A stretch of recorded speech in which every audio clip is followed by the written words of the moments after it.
जय। गुरु महाराज की जय। हरे कृष्णा हरे कृष्णा हरे कृष्णा हरे कृष्णा कृष्णा कृष्णा कृष्णा कृष्णा हरे हरे हरे हरे हरे राम हरे राम हरे राम हरे राम राम राम राम राम हरे हरे हरे हरे बोलिए बांके बिहारी लाल की जय। हरे कृष्णा जी हरे कृष्णा जी हरे कृष्ण जी। आजकल बहुत बीमारी चल रही है। हमें टाइम मिलने पर ज़्यादा से ज़्यादा भगवान का नाम लेना चाहिए और हरि कीर्तन करना चाहिए। जो व्यक्ति हर पल दुख का रोना रोता है, उसके द्वार पर खड़ा सुख बाहर से ही लौट जाता है। बोलिए बांके बिहारी लाल की जय।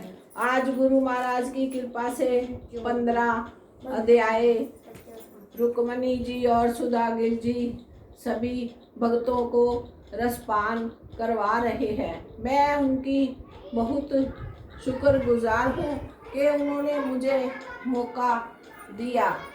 हरे कृष्णा जी। पार्वती, अब गीता के 15वें अध्याय का महत्व सुनो। गौड़ देश में नरसिंह राजा थे, जिनकी तलवार की धार से युद्ध में देवता भी परास्त हो जाते थे।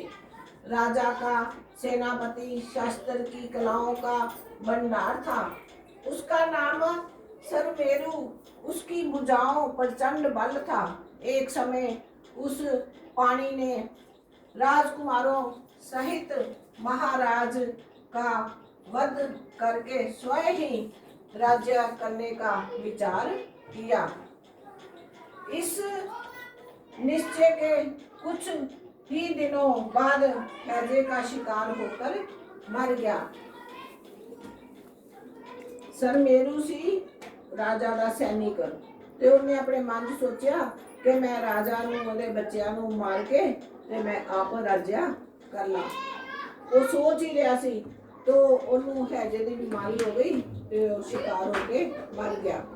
और सिंध देश में एक तेजस्वी घोड़ा हुआ, उसका पेट सटा हुआ था। किसी वैश्य के पुत्र ने बहुत धन देकर उसको खरीद लिया और यज्ञ के साथ उसे राजधानी तक ले आया और वह अक्षय को राजा के लिए लाया था। राजा वैश्य कुमार को जानता था। द्वारपाल ने जाकर उसके आगमन की सूचना दी। राजा ने पूछा, किस लिए आए हो? तब उसने कहा, सिंधु देश में उत्तम घोड़ा था जिसे तीनों लोगों का एक रत्न समझकर मैंने बहुत सा मूल्य देकर खरीद लिया। राजा ने कहा, ले आओ। वास्तव घोड़ा सुंदर रूप का तो मानो घर था। राजा ने वैश्य को मुंह मांगा सुवर्ण देकर तुरंत ही उसे अक्ष को खरीद लिया और उसी घोड़े पर चढ़कर वन में चले गए। वहां मृगों के पीछे इन्होंने अपना घोड़ा बढ़ाया। राजा के पीछे साथ आए सैनिकों साथ छूट गया और बहुत दूर निकल गए। राजा को इतनी जोर से प्यास लगी, प्यास से व्याकुल कर दिया। तब वे घोड़े से उतरकर जल की खोज करने लगे और घोड़े को वृक्ष की डाली में बांध दिया और चट्टान पर चढ़ने लगे। एक पत्ता उड़कर हवा से शिलाखंड पर गिरा। उसमें गीता का 15वें अध्याय का आधा श्लोक लिखा था। राजा उसे पढ़ने लगे। राजा के मुख से गीता के अक्षर सुनकर घोड़ा गिर गया।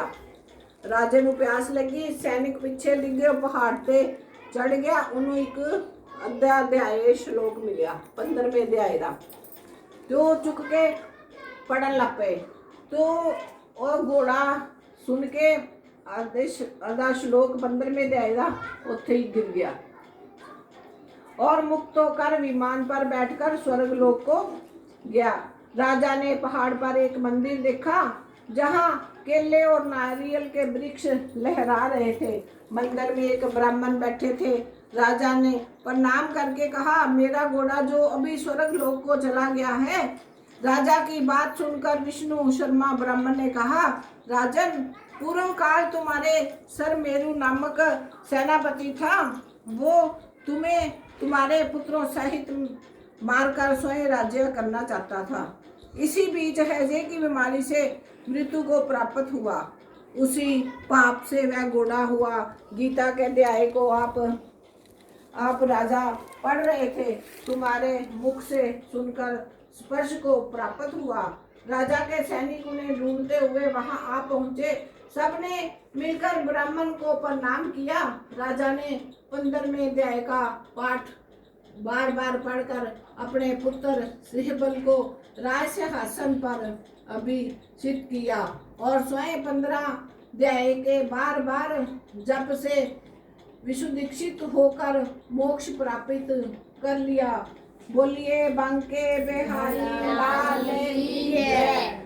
हाथ जोड़कर बिंदी की भागवत का अध्याय चाहे एक लाइन पढ़ो चाहे आधा श्लोक पढ़ो, इस सब अध्याय से पढ़ने से हमें भगवान की जरूरी नहीं होता कि हमें मृत्यु चाहिए। हमें और भी हमारे बहुत कष्ट है जो भगवान निकालता है पढ़ने से। तो हमें थोड़ा हरि कीर्तन, थोड़ा भागवत का अध्याय जरूर पढ़ना चाहिए। हरे कृष्णा जी।